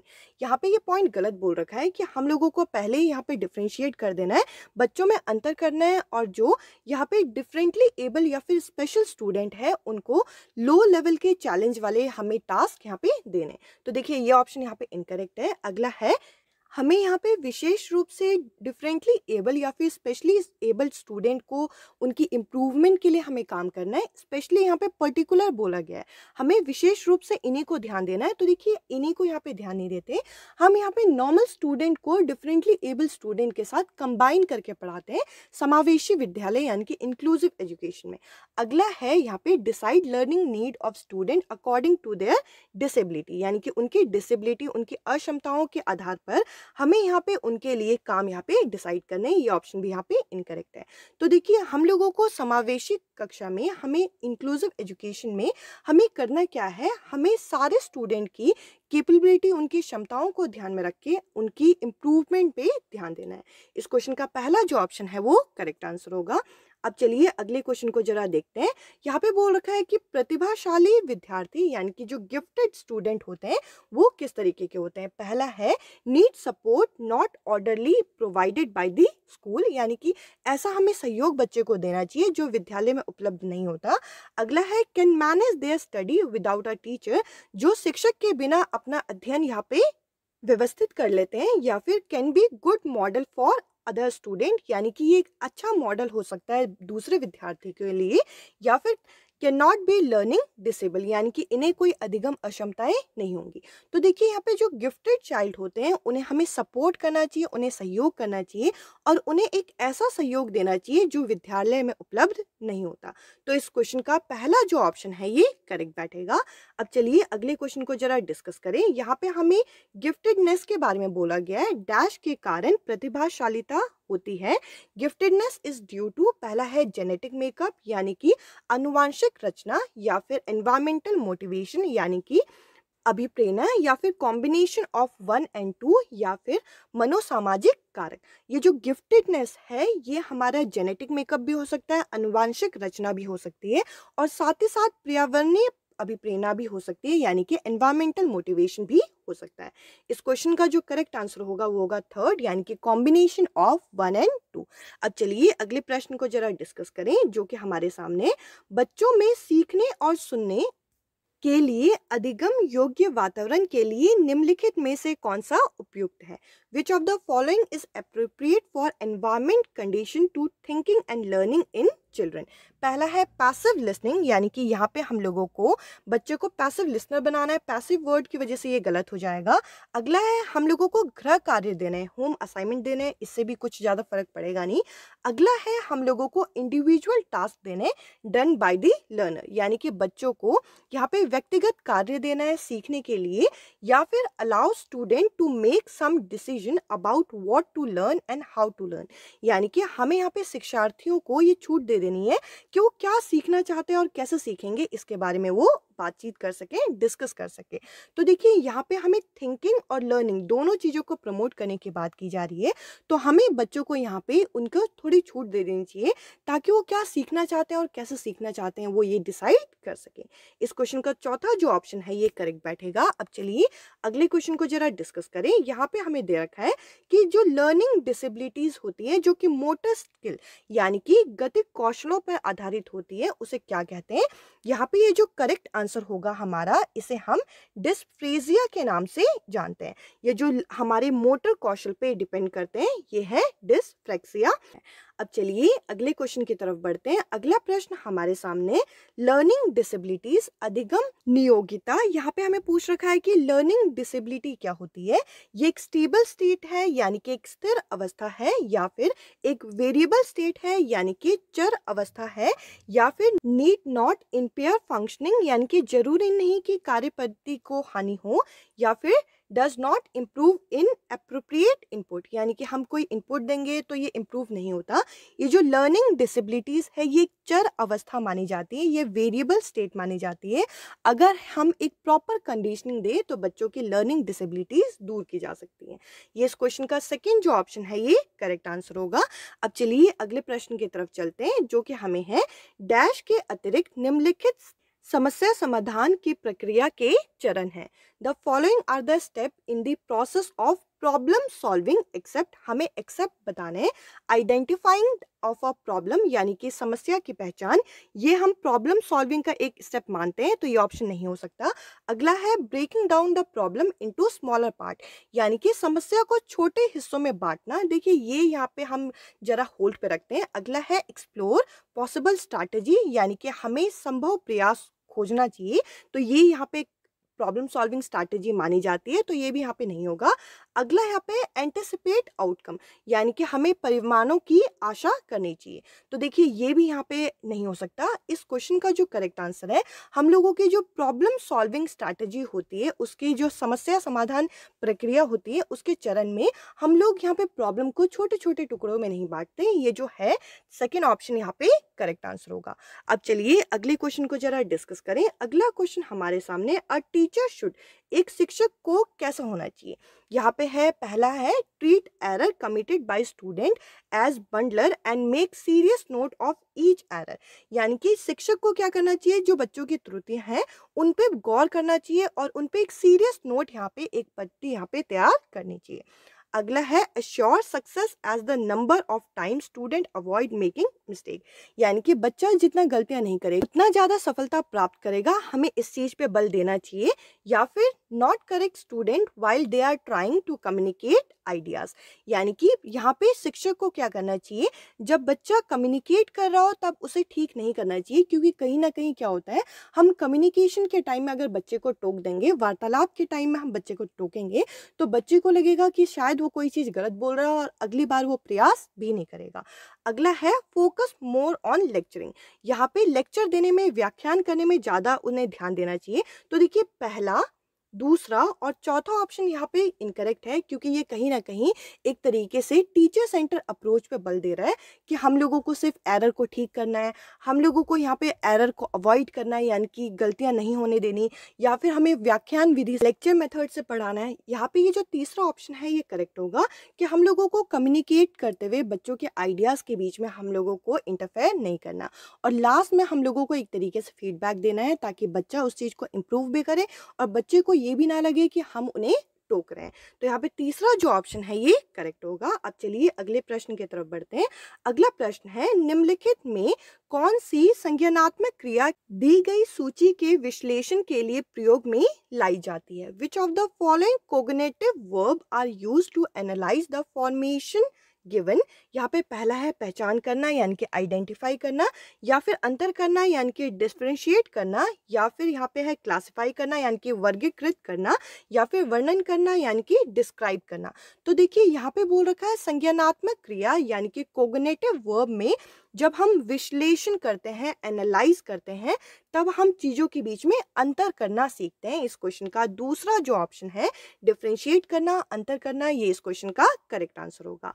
अब चलिए अगले प्रश्न की तरफ चलते हैं। अगला प्रश्न हमारे सामने है, रमेश जो कि एक लोलप पाठक है यानी कि एक वोरियस रीडर है, apart from studying his course book he often goes to library and read book in diverse topic, यानी कि वो क्या करता है, वो अपने कोर्स की बुक पढ़ने के बजाय वो लाइब्रेरी में जाके अलग अलग टॉपिक की बुक को पढ़ता है। Ramesh does his project even in the lunch break, और वो अपने प्रोजेक्ट को लंच ब्रेक में भी खत्म करने की कोशिश करता है। He does not need prompting by his teacher or parents to study for test and seem truly enjoy learning। यहाँ पे उसके टीचर को, यहाँ पे उसके पेरेंट्स को ये बोलने की ज़रूरत नहीं होती कि आप अपनी स्टडी करो किसी टेस्ट के लिए, वो अपनी लर्निंग को, वो अधिगम को यहाँ पे आनंद से सीखता है, यानी कि इंजॉय से उस चीज़ को लर्न करता है। He is the best described as, यहाँ पे उसे किस तरीके से हम वर्णित कर सकते हैं? तो देखिए ये बच्चा जो है ये यहाँ पे लर्निंग को इंजॉय कर रहा है, अधिगम का आनंद ले रहा है। तो यहाँ पे ये बच्चा अंदर से मोटिवेटेड है, इंटेंसिवली ये मोटिवेटेड है, अंदर से ये कहीं ना कहीं मोटिवेटेड है। यहाँ पे फोर्थ जो ऑप्शन है ये करेक्ट आंसर होगा। अब चलिए अगले प्रश्न की तरफ चलते हैं। इस क्वेश्चन में हमें पूछा गया है, यदि पूर्व प्राथमिक स्तर पर बच्चों पर खोज करने के लिए दी जाए तो वे संतुष्ट हो जाते हैं जब उन्हें हतोत्साहित किया जाता है। तो ये किस चीज़ को यहाँ पे प्रभावित करने का एक कारक माना जाता है? चिल्ड्रन जो है वो प्री प्राइमरी के, वो यहाँ पे सेटिस्फाई हो जाते हैं जब उन्हें कोई चीज़ डिस्कवरी करने के लिए अलाउ किया जाता है, वो डिस्ट्रेस नहीं होते, वो यहाँ पे एनकरेज हो जाते हैं, वो यहाँ पे प्रोत्साहित हो जाते हैं। तो यहाँ पे पूछा गया है ये किस तरीके का प्रोत्साहन है, ये किस तरीके का मोटिवेशन है? यहाँ पे जब बच्चे को खुद किसी कार्य को करने को दिया जाता है और ये बोला जाता है कि आपके कार्य का यहाँ पे सराहना किया जाएगा, तो बच्चे को ये लगता है कि उन्हें इग्नोर नहीं किया जा रहा, उन्हें एक तरीके से यहाँ पे बढ़ावा दिया जा रहा है। तो ये किस तरीके का मोटिवेशन होगा? ये यहाँ पे बच्चों के अंदर इग्नोरेंस को रिड्यूस कर देगा, बच्चों को ये लगेगा कि यहाँ पे उनको भी समान समझा जा रहा है। इस क्वेश्चन का पहला जो ऑप्शन है ये करेक्ट आंसर होगा। अब चलिए अगले प्रश्न की तरफ चलते हैं। इस क्वेश्चन में हमें पूछा गया है, मानव वृद्धि एवं विकास की समझ शिक्षक को डैश योग्य बनाती है। Understanding human growth and development enable a teacher, यहाँ पे ग्रोथ और डेवलपमेंट की समझ जब टीचर के अंदर आ जाती है तो वो किस तरीके की योग्यता को हासिल कर लेती है? पहला है gain control of learner emotion while teaching, यानी कि लर्नर के अंदर जो इमोशन है, जो उनके संवेग है, उसमें यहाँ पे नियंत्रण टीचर पा लेती है। या फिर be clear about teaching diverse learner, विविध शिक्षार्थियों के शिक्षण के बारे में स्पष्टता मिल जाती है, या फिर tell student how they improve their life, यानी कि शिक्षार्थियों को हम ये बता सकते हैं कि वह अपने जीवन में सुधार किस तरीके से कर सकते हैं, या फिर practice their teaching in a unbiased way, यानी कि हम निष्पक्ष रूप में बच्चों का शिक्षण अभ्यास करा सकते हैं। तो देखिए, अगर टीचर को, अगर शिक्षक को यहाँ पे वृद्धि और विकास की समझ होगी, तो इसकी मदद से टीचर यहाँ पे क्या करेगी, टीचर यहाँ पे क्लियर इंस्ट्रक्शन दे पाएगी एक डाइवर्स लर्नर के बीच में। यहाँ पे सेकंड जो ऑप्शन है ये करेक्ट आंसर है। अब चलिए नेक्स्ट क्वेश्चन को जरा डिस्कस करें। अगला प्रश्न हमारे सामने है, निम्नलिखित में से कौन सा कथन सत्य है? Which of the following statement is true? पहला है, development and learning are unaffected by socio culture context. यहाँ पे बोल रखा है विकास और सीखना समाज सांस्कृतिक संदर्भ से प्रभावित नहीं होते। अगला है, student learn only in a certain way. जो बच्चे हैं यहाँ पे किसी निश्चित तरीके से ही सीख पाते हैं। तो देखिए, ओनली की वजह से ये ऑप्शन यहाँ पे गलत हो गया।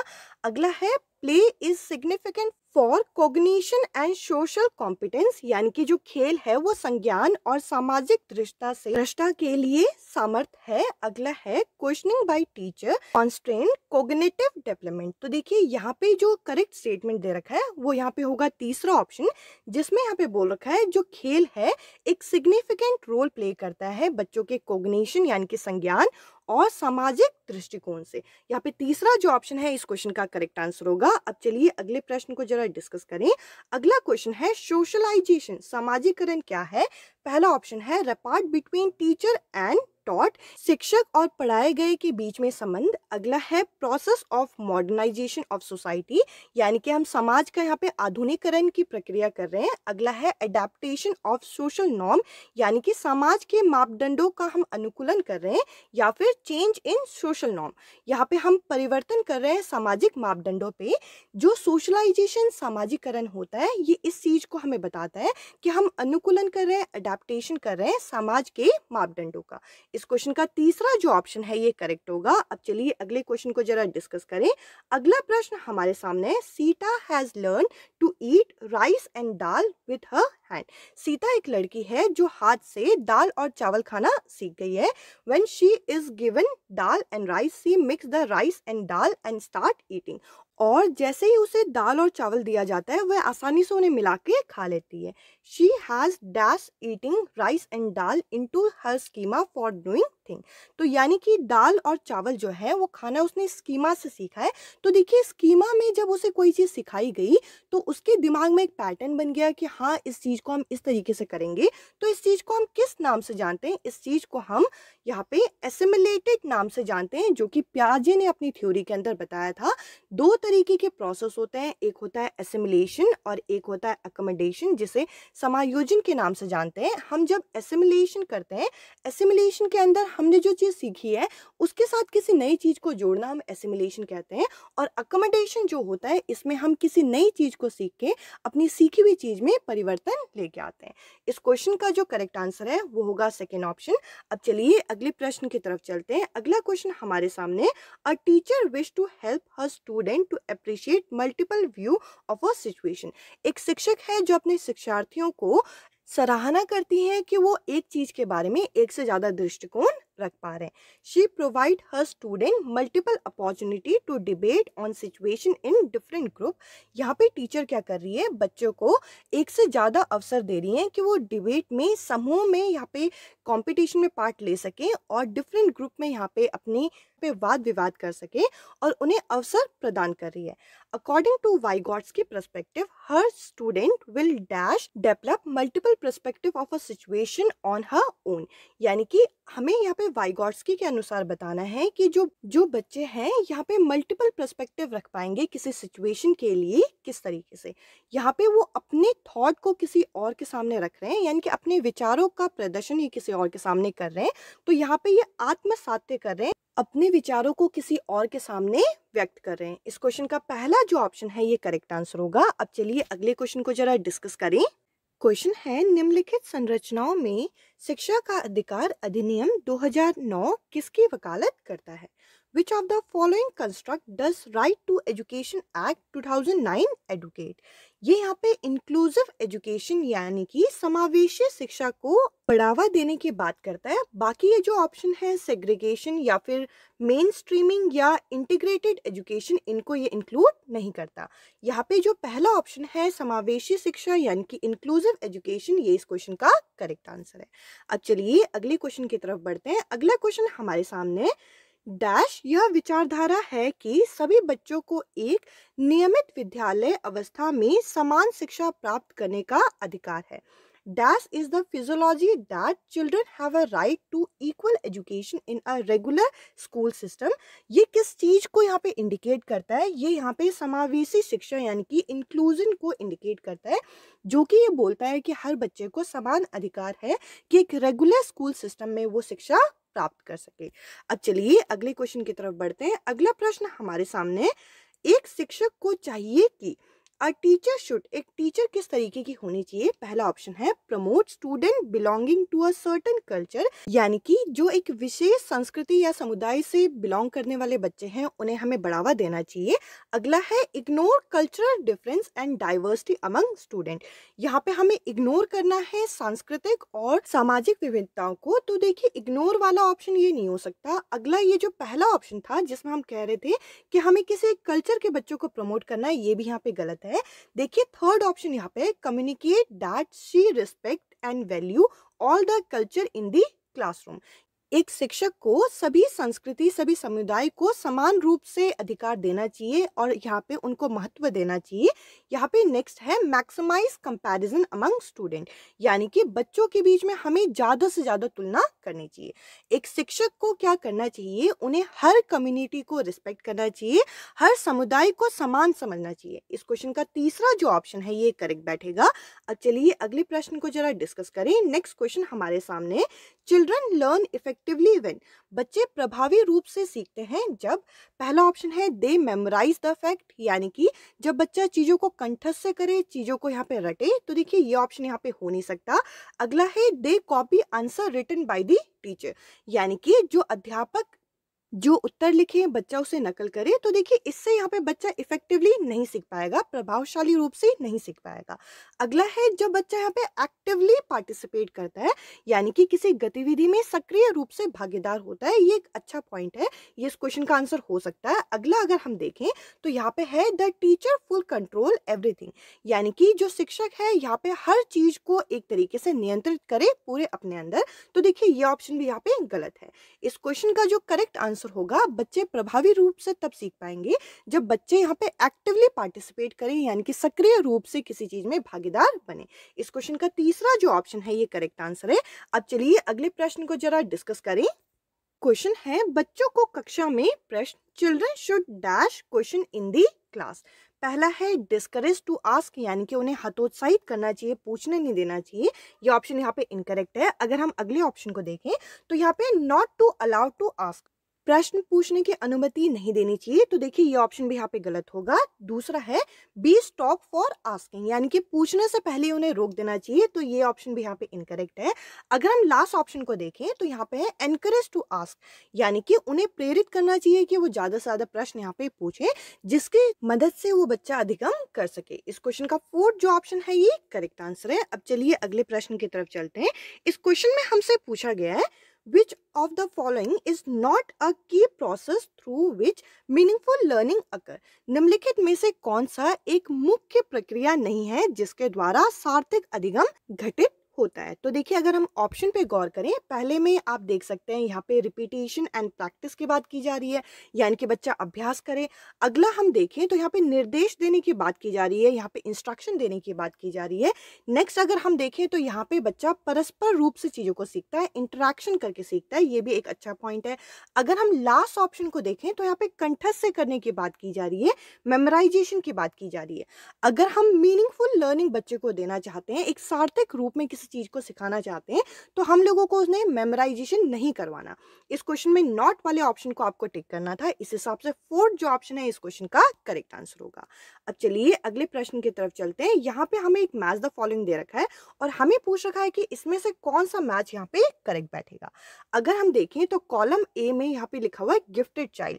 गिफ्टेड चाइल्ड को आप किस चीज से मैच करोगे? यहाँ पे आप देखिए लास्ट ऑप्शन में दे रखा है ability to learn quickly and independently. जो गिफ्टेड चाइल्ड होते हैं, जो प्रतिभाशाली बच्चे होते हैं, वो यहाँ पे स्वतंत्र रूप से किसी चीज को सीखने के लिए योग्य होते हैं। ये यहाँ पे ए का क्या होगा? डी होगा। इसके अलावा अगर हम देखें तो यहाँ पे है लर्निंग डिसेबल। लर्निंग डिसेबल किसमें माना जाएगा? लैक रीडिंग फ्लुएंसी, जिन्हें फ्लुएंसी ना हो रीडिंग में। तो देखिए ये जो हमारा बी है इसका ये हो जाएगा ए। अगर हम क्रिएटिव की बात करें, क्रिएटिव हम किनको कहेंगे?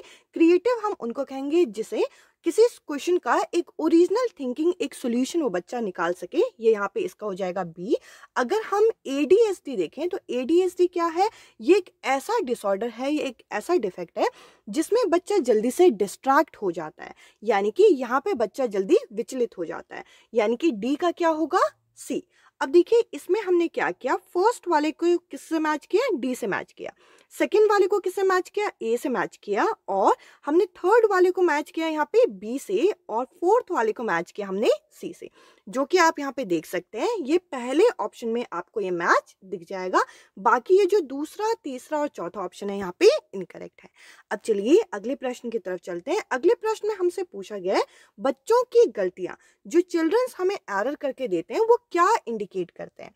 यहाँ पे पहला ऑप्शन है should be immediately correct by asking them to repeat practice, यानी कि उन्हें बोला जाए बार बार वो अभ्यास करके उसे तुरंत सुधार लें, या फिर are a part of learning and giving an insight of their thinking, यानी कि ये एक अधिगम का एक भाग है और ये कहीं ना कहीं हमें ये दर्शाता है कि बच्चे किस तरीके से किसी चीज के लिए विचार रखते हैं, या फिर are insignificant in teaching learning process, यानी कि ये महत्वहीन है। ये ऑप्शन तो बिल्कुल भी नहीं हो सकता। और लास्ट ये है कि ये रिफ्लेक्ट करता है कि बच्चे यहाँ पे कितने लापरवाह हैं, कितने केयरलेस हैं। तो देखिए बच्चे जो गलती करते हैं वो ये हमें दर्शाते हैं कि बच्चे किसी चीज को लेके क्या दृष्टिकोण रख रहे हैं, बच्चों की क्या थिंकिंग है, और ये लर्निंग का ही एक पार्ट माना जाता है। इस क्वेश्चन का सेकेंड जो ऑप्शन है ये करेक्ट आंसर है। अब चलिए अगले प्रश्न को जरा डिस्कस करते हैं। यहाँ पे हमसे पूछा गया है कि मूल्यांकन यानी कि असेसमेंट क्या है? पहला ऑप्शन है should be a part of teaching learning process, यानी कि शिक्षण अधिगम प्रक्रिया का ही एक भाग होना चाहिए, या फिर should be done only in the term of marks, यानी कि ये केवल संख्याओं के लिए, केवल नंबरों के लिए हमें करना चाहिए, इसके संदर्भ में करना चाहिए, या फिर should be based on objective type written test, यानी कि ये रिटन टेस्ट पे आधारित होना चाहिए, या फिर should be undertaken as a separate activity, यानी कि इसे एक अलग गतिविधि के रूप में हमें देखना चाहिए। ये जो असेसमेंट यानी कि मूल्यांकन होता है ये शिक्षण अधिगम प्रक्रिया का ही एक भाग होता है, जिससे हमें ये पता चलता है कि हम किस तरीके से टीचिंग कर रहे हैं और साथ ही साथ हमारे लर्नर कितना सीख पा रहे हैं। इस क्वेश्चन का पहला ये जो ऑप्शन है ये करेक्ट आंसर है। अब चलिए अगले प्रश्न की तरफ चलते हैं। अगले प्रश्न में हमें पूछा गया है रचनात्मक दृष्टिकोण के अनुसार अधिगम इन अ कंस्ट्रक्टिविस्ट फ्रेम लर्निंग क्या है? यहाँ पे हमसे पूछा गया है। पहले ऑप्शन में यहाँ पे बोल रखा है पैसिव। देखिए पैसिव कभी भी नहीं होते लर्नर, यहाँ पे हमें लर्नर को एक्टिव देखना है, सक्रिय भागीदार के रूप में देखना है, तो पहला ऑप्शन नहीं हो सकता। अगला है the process of acquisition of knowledge, यानी कि हमें जानकारी देता है कि हम किसी चीज को किस तरीके से अर्जित करते हैं, या फिर a change in behaviour as a result of experience, यानी कि अनुभव के प्रमाण के रूप में व्यवहार में जो परिवर्तन आता है उसको कहते हैं, या फिर active and social in their character, यानी कि ये सक्रिय और सामाजिक प्रक्रिया मानी जाती है। ये जो रचनात्मक दृष्टिकोण है ये हमें बताता है कि अधिगम क्या है, एक एक्टिव और एक सोशल कंस्ट्रक्ट है। यहाँ पे ये जो चौथा ऑप्शन है इस क्वेश्चन का करेक्ट आंसर होगा। अब चलिए अगले क्वेश्चन को जरा डिस्कस करें। अगला प्रश्न हमारे सामने है when teacher have positive believe about student and their ability the student. यहाँ पे पूछ रखा है कि अगर शिक्षक के मन में विद्यार्थियों के लिए उनकी योग्यता को लेके एक सकारात्मक विचार है तो विद्यार्थी क्या करेंगे? पहला है वो रिलैक्स हो जाएंगे और कोई भी एफर्ट नहीं लगाएंगे, देखिए ये ऑप्शन गलत है। अगला है वो डीमोटिवेटेड हो जाएंगे, यानी कि हतोत्साहित हो जाएंगे और प्रयास नहीं करेंगे और कहीं ना कहीं वो स्ट्रेस में आ जाएंगे, ये भी गलत है। अगला है are not affected in any way, वो किसी भी तरीके से प्रभावी नहीं करेंगे। या फिर वो मोटिवेटेड हो जाएंगे, यहाँ पे उन्हें प्रेरणा मिल जाएगी अगर टीचर यहाँ पे उन्हें सकारात्मक रूप से देखती है। इस क्वेश्चन का लास्ट जो ऑप्शन है वो करेक्ट आंसर है। अब चलिए अगले प्रश्न की तरफ चलते हैं। अगला क्वेश्चन हमारे सामने है। क्वेश्चन है a teacher can encourage children to become effective problem solver. यहाँ पे एक शिक्षक बच्चे को एक प्रभावी रूप से समस्या समाधान करने में सक्षम किस तरीके से बना सकती है। ये देखिए पहले ऑप्शन में यहाँ पे बोल रखा है कि बच्चों को अवसर दो ताकि वो सेम टाइप के क्वेश्चन यहाँ पे कर सके, समान रूप से जो प्रश्न है उन्हें सॉल्व कर सके। तो देखिए ये ऑप्शन यहाँ पे इनकरेक्ट होगा। अगले में यहाँ पे रट्टा मारने की बात की जा रही है, कंठस्थ से करने की बात की जा रही है, तो इस हिसाब से ये ऑप्शन भी यहाँ पे इनकरेक्ट होगा। नेक्स्ट अगर हम ऑप्शन देखें तो यहाँ पे हमें बच्चे को एनकरेज करने की बात की जा रही है ताकि वो किसी एक समस्या का एक से ज्यादा समाधान निकाल सके, तो देखिए मल्टीपल सॉल्यूशन की बात की जा रही है, ये एक पॉजिटिव पॉइंट है। और अगला हम देखें तो यहाँ पे बोल रखा है कि किसी भी एक समस्या का, किसी भी एक सॉल्यूशन का हम स्टेप वाइज सॉल्यूशन बच्चे को लिख के समझा सके, ये बच्चे में कौशल आ जाए। तो हमें क्या करना है, बच्चे को अगर इफेक्टिव प्रॉब्लम सॉल्वर बनाना है, यानी कि एक ऐसा बच्चा बनाना है जो वो समस्या का आसानी से समाधान कर सके, तो बच्चे को हमें एनकरेज करना है, प्रोत्साहित करना है कि वो एक से ज्यादा विकल्प यहाँ पे निकाल सके और ढूंढ सके। इस क्वेश्चन का तीसरा जो ऑप्शन है वो करेक्ट आंसर होगा। अब चलिए अगले प्रश्न की तरफ। अगला प्रश्न हमारे सामने, use of method where learner own initiate and effort are involve in an example of. यहाँ पे बोल रखा है वह विधि जिसमें बच्चे स्वयं से प्रयास करते हैं और खुद शामिल होते हैं, वो ये किसका उदाहरण माना जाता है। पहला ऑप्शन है डिडक्टिव मेथड यानी कि निगमन विधि। अगला है लर्नर सेंटर मेथड यानी कि बाल केंद्रित शिक्षण की बात की जा रही है। अगला है ट्रेडिशनल मेथड यानी कि परंपरागत विधि, या फिर इंटरपर्सनल इंटेलिजेंस की बात की जा रही है। यहाँ पे ये बोला जा रहा है कि जो विद्यार्थी हैं वह स्वयं किसी चीज पे प्रयास कर रहे हैं और किसी चीज को सीखने के लिए आगे बढ़ रहे हैं। तो यहाँ पे क्या होगा, यहाँ पे हम लर्नर सेंटर अप्रोच के थ्रू यहाँ पे बच्चे को पढ़ा रहे हैं। इस क्वेश्चन का दूसरा जो ऑप्शन है ये करेक्ट आंसर होगा। अब चलिए अगले प्रश्न की तरफ। इस प्रश्न में हमें पूछा गया है what principle does the following highlight. यहाँ पे पूछा गया है कि नीचे लिखे गए सिद्धांत को ये क्या दर्शा रहा है। यहाँ पे बोला गया है student who does not perform well feel that they are not good enough and feel demotivated. ऐसे बच्चे जो अच्छा प्रदर्शन नहीं कर पाते वो यहाँ पे हतोत्साहित हो जाते हैं और उन्हें ये लगता है कि वो ये काम नहीं कर पाएंगे। Then they are then likely to give up easily without trying to do any task. तो वो यहाँ पे प्रयास जल्दी नहीं करते और आसानी से उस काम को छोड़ देते हैं। तो देखिए ये किस सिद्धांत का प्रदर्शन कर रहा है, ये हमसे पूछा गया है। तो देखिए यहाँ पे बच्चा खुद यहाँ पे डीमोटिवेटेड हो रहा है, हतोत्साहित हो रहा है और ये सोच रहा है कि वो इस कार्य को नहीं कर पाएगा। तो उसका जो कोग्निशन है, जो संज्ञान है, वो इमोशन से कहीं ना कहीं जुड़ा हुआ है। तो देखिए यहाँ पर आप देख सकते हैं ऑप्शन के अनुसार, यहाँ पे पहला ऑप्शन है कि cognition and emotion are not related, ये गलत है क्योंकि वो इमोशनली यहाँ पे वीक हो रहा है, तो उसका जो कोग्निशन है, संज्ञान भी उस चीज पे जवाब दे जा रहा है, तो इस हिसाब से ये ऑप्शन नहीं हो सकता। अगला है heredity and environment are not separable, यानी कि अनुवांशिकता एवं पर्यावरण जो है वो अलग नहीं है। अगला देख सकते हैं heredity and environment are not related, यानी कि ये दोनों संबंधित नहीं है। या फिर emotion and cognition are not separable, यानी कि संवेग एवं संज्ञान अलग नहीं है। तो देखिए यहाँ पे बच्चा किसी परफॉर्मेंस को कर रहा है, किसी एक्टिविटी को कर रहा है, और जब वो बच्चा अच्छा परफॉर्म नहीं कर पा रहा, सही प्रदर्शन नहीं दे पा रहा, तो यहाँ पे बच्चा हतोत्साहित हो जा रहा है। तो यहाँ पे जब किसी एक्टिविटी में पार्ट ले रहा है तब वे यहाँ पे अपने संज्ञान का इस्तेमाल कर रहा है, और जब वो उस कार्य को नहीं कर पा रहा तो उसका जो इमोशन है, जो संवेग है, वो उसे इस चीज को ना करने के लिए मना कर रहा है कि ये चीज तुमसे नहीं हो पाएगी। तो हम ये कह सकते हैं कि इस जगह पे बच्चे का जो कोग्निशन है, जो इमोशन है, ये दोनों एक दूसरे से अलग नहीं होता। ये जो चौथा ऑप्शन है यहाँ पे करेक्ट आंसर होगा। अब चलिए अगले प्रश्न की तरफ। इस प्रश्न में हमसे पूछा गया है निम्नलिखित में से कौन प्राथमिक समाजीकरण माध्यम है। Which of the following is the primary socialising agent पहला ऑप्शन है विद्यालय यानी कि स्कूल, दूसरा है सरकार यानी कि गवर्नमेंट, अगला है मीडिया या फिर परिवार। तो देखिए प्राथमिक समाजीकरण माध्यम जो होता है, प्राइमरी सोशलाइजिंग एजेंट जो होता है, वो परिवार को माना जाता है। इस क्वेश्चन का चौथा जो ऑप्शन है ये करेक्ट आंसर होगा। अब चलिए अगले प्रश्न की तरफ। इस प्रश्न में हमसे पूछा गया है the major proportion of Jean पियाजे थ्योरी इज, जीन पियाजे के सिद्धांत का प्रमुख प्रस्ताव है कि जीन पियाजे क्या मानते हैं, हमसे ये पूछा गया है। इस क्वेश्चन का जो तीसरा ऑप्शन है ये सही होगा। ये मानते हैं कि बच्चे की सोच गुणात्मक रूप से वयस्कों से भिन्न होती है, यानी कि क्वांटिटेटिवली जो बच्चों की थॉट होती है वो अडल्ट से डिफरेंट होती है। इस क्वेश्चन का तीसरा जो ऑप्शन है ये करेक्ट होगा। अब चलिए अगले प्रश्न की तरफ। अगले प्रश्न में हमसे पूछा गया है कि जेंडर क्या है। यहाँ पे हमें 4 ऑप्शन दिए गए। जेंडर जो शब्द है ये एक सोशल कंस्ट्रक्ट यानी कि सामाजिक संरचना मानी जाती है। इस क्वेश्चन का दूसरा जो ऑप्शन है ये करेक्ट है। यहाँ पे इकोनॉमिक कॉन्सेप्ट या फिर बायोलॉजिकल डिटरमाइन या फिर साइकोलॉजिकल एंटाइटी यानी कि मनोवैज्ञानिक सत्ता नहीं है। इस क्वेश्चन का जो करेक्ट आंसर है वो होगा सेकेंड ऑप्शन। अब चलिए अगले प्रश्न की तरफ बढ़ते हैं। अगले प्रश्न में हमसे पूछा गया है निम्नलिखित में से कौन विकास के व्यापक व्यायामों की सही पहचान करता है। Which of the following correct identify the broad domain of development. अगर हम इन आयाम को देखें, इन डोमेन्स को देखें, तो ये जो लास्ट ऑप्शन है ये करेक्ट बैठेगा, जिसमें हमें शारीरिक यानी कि फिजिकल, कोग्निटिव यानी कि संज्ञानात्मक, सोशल यानी कि सामाजिक और इमोशन यानी कि संवेगात्मक डोमेन यहाँ पे दे रखे हैं। इस क्वेश्चन का चौथा जो ऑप्शन है ये करेक्ट है। बाकी पहले ऑप्शन में आपको सेल्फ दिख रहा है, यहाँ पे इनकरेक्ट है। दूसरा ऑप्शन में स्पेक्ट्रल दिख रहा है, ये भी यहाँ पे इनकरेक्ट होगा। इसके अलावा पर्सनालिटी भी मेन डोमेन नहीं मानी जाती डेवलपमेंट की, विकास की। और तीसरा ऑप्शन में आप देख सकते हैं पर्सनालिटी और सेल्फ दे रखा है, इस हिसाब से ये भी गलत है। इस क्वेश्चन का चौथा जो ऑप्शन है ये करेक्ट होगा। अब चलिए अगले प्रश्न की तरफ। यहाँ पे हमसे पूछा गया है which of the following statement about intelligence is correct, यानी कि बुद्धि के बारे में निम्नलिखित कथनों में से कौन सा सही है, हमें ये बताना है। तो देखिए यहाँ पे अगर आप देखें तो यहाँ पे आपको तीसरे ऑप्शन में दे रखा है इंटेलिजेंस इज मल्टी डायमेंशनल, यानी कि बुद्धि क्या है, ये बहुआयामी होती है।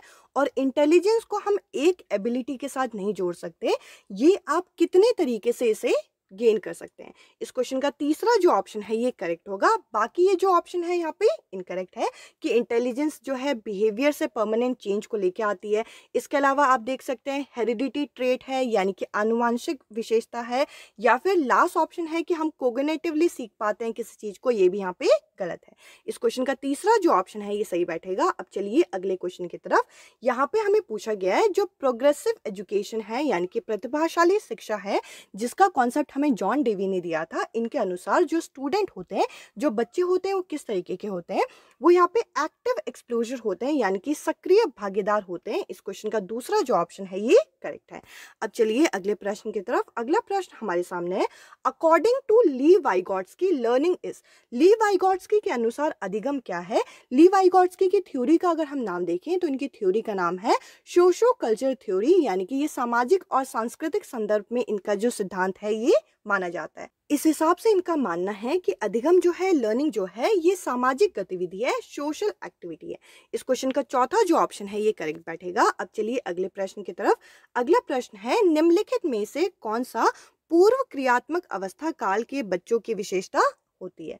Which of the following character is a pre operational stage. तो देखिए यहाँ पे हम लोगों को 4 ऑप्शन दिए गए। पूर्व क्रियात्मक अवस्था के अंदर बच्चों के अंदर रिवर्सिबिलिटी आ जाती है थॉट को लेके। तो इस क्वेश्चन का तीसरा जो ऑप्शन है ये करेक्ट बैठेगा। अब चलिए अगले प्रश्न की तरफ। अगले प्रश्न में हमसे पूछा गया है कि बच्चों के सीखने को लेके अधिगम के संदर्भ में इनमें से कौन सा कथन सही है। Which of the following statement regarding children and there learning is correct. तो देखिए यहाँ पे अगर आप ऑप्शन देखें तो आपको चौथे ऑप्शन में दिखेगा all children are naturally motivated to learn and capable of learning. ये जो ऑप्शन है यहाँ पे करेक्ट है। और इसके अलावा अगर हम तीसरे ऑप्शन को देखें तो यहाँ पे बोल रखा है कि बच्चा रिवॉर्ड और पनिशमेंट की मदद से मोटिवेटेड होता है, तो यहाँ पे इनकरेक्ट हो जाएगा। अगला देखिए दूसरा ऑप्शन में दे रखा है कि सोशो इकोनॉमिक बैकग्राउंड डिटरमाइन करते हैं, यानी कि बच्चों के जो सामाजिक और आर्थिक पृष्ठभूमि है ये सुनिश्चित करती है कि बच्चा कितना सीखेगा, तो ये ऑप्शन भी यहाँ पे इनकरेक्ट है। इसके अलावा यहाँ पे है कि हम पहले से ही ये प्री डिटरमाइन होता है कि बच्चा अनुवांशिक रूप में किसी चीज को कितना समझ पाएगा, तो ये ऑप्शन भी यहाँ पे इनकरेक्ट हो जाएगा। इस क्वेश्चन का आखिरी जो ऑप्शन है ये करेक्ट दे रखा है। अब चलिए अगले प्रश्न की तरफ। अगला प्रश्न हमारे सामने, there are individual variation in the rate of motor development. यहाँ पे बोल रखा है कि बच्चों के व्यक्तिगत विविधता, individual variation in the rate of motor development. जब बच्चा चालक विकास का क्रम देखता है तो ये हमें अलग अलग दिखाई देता है हर बच्चे में। तो इसका सीक्वेंस क्या है, इसका क्रम क्या होना चाहिए, किस तरीके से हमें देखने को मिलता है। तो इस क्वेश्चन का जो करेक्ट आंसर है वो है सेकेंड ऑप्शन, यानी कि बच्चा ग्रॉस मोटर डेवलपमेंट पहले सीखता है, यानी कि अपनी बड़ी मांसपेशियों में पकड़ पहले आता है बच्चे का, और उसके बाद छोटे छोटे जो फाइन मोटर स्किल है उन पे पकड़ बना पाता है। इस क्वेश्चन का दूसरा जो ऑप्शन है ये करेक्ट बैठेगा। अब चलिए अगले प्रश्न की तरफ। अगला प्रश्न हमारे सामने है, the period that initiate the transaction to adulthood, यानी कि वह अवधि जब वयस्कता के संक्रमण की पहल की जाती है उसे क्या कहा जाता है। ये अडल्टहुड तक बच्चा कब पहुंचता है, जब ये बच्चा अडोलेसेंस यानी कि किशोरावस्था में आता है।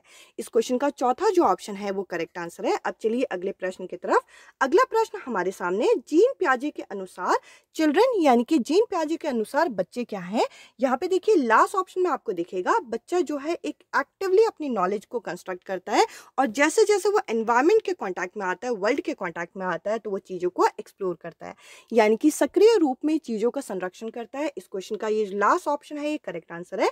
इसके अलावा रिवॉर्ड और पनिशमेंट, यानी कि हम पुरस्कार और दंड के माध्यम से चीज़ें सिखा पाएंगे, यहाँ पे इनकरेक्ट है।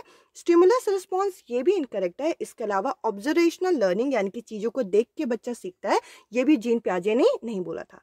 जीन पियाजे के अनुसार बच्चा जो होता है एक सक्रिय रूप में चीज़ों को सीख पाता है। चौथा जो ऑप्शन है इस क्वेश्चन का करेक्ट आंसर है। अब चलिए अगले क्वेश्चन की तरफ चलते हैं। अगला क्वेश्चन है कि ली वाइगोट्स्की के अनुसार जो वर्बल डायलॉग होते हैं, यानी कि मौखिक संवाद जो है, ली वाइगोट्स्की के अनुसार क्या है। तो देखिए ली वाइगोट्स्की ने अपनी थ्योरी में, सोशो कल्चर थ्योरी के अंदर, हमें प्राइवेट स्पीच का भी कॉन्सेप्ट दिया था, जिसे इन्होंने व्यक्तिगत वाक बोला है जो बच्चा खुद से करता है, और यहाँ पे वर्बल डायलॉग जो बच्चा खुद से बोलता है उसे हम प्राइवेट स्पीच के नाम से जानते हैं। इस क्वेश्चन का पहला जो ऑप्शन है वो करेक्ट आंसर है। अब चलिए अगले प्रश्न को डिस्कस करें। हमें इस प्रश्न में पूछा गया है कि अकॉर्डिंग टू कोलबर्ग अभी ये बच्चा नैतिक विकास की कौन सी अवस्था में है, जो बच्चा एक आदमी को बोल रहा है कि आपको ये ड्रग्स स्टील नहीं करना चाहिए, चोरी नहीं करना चाहिए, जिससे उसकी पत्नी की जान बचाई जा सकती है, क्योंकि अगर आप ऐसा करते हो तो आपको जेल भेज दिया जाएगा। अभी ये बच्चा नैतिक विकास की कौन सी अवस्था में है। तो देखिए अभी उसे डर है कि अगर वो चोरी करता है तो उसे जेल में भेज दिया जाएगा। तो इस हिसाब से इस क्वेश्चन का जो करेक्ट आंसर है वो है पनिशमेंट एंड ओबीडेंट ओरिएंटेशन, यानी कि वो दंड से बचने के लिए अभी इस चीज को बोल रहा है। इस क्वेश्चन का दूसरा जो ऑप्शन है वो करेक्ट आंसर है। आज की इस वीडियो में इतना ही। अब मैं आपसे मिलूंगी नेक्स्ट वीडियो में। आई होप ये वीडियो आपको पसंद आई होगी। आपसे मिलूंगी मैं नेक्स्ट वीडियो में नेक्स्ट टॉपिक के साथ। Bye bye, take care.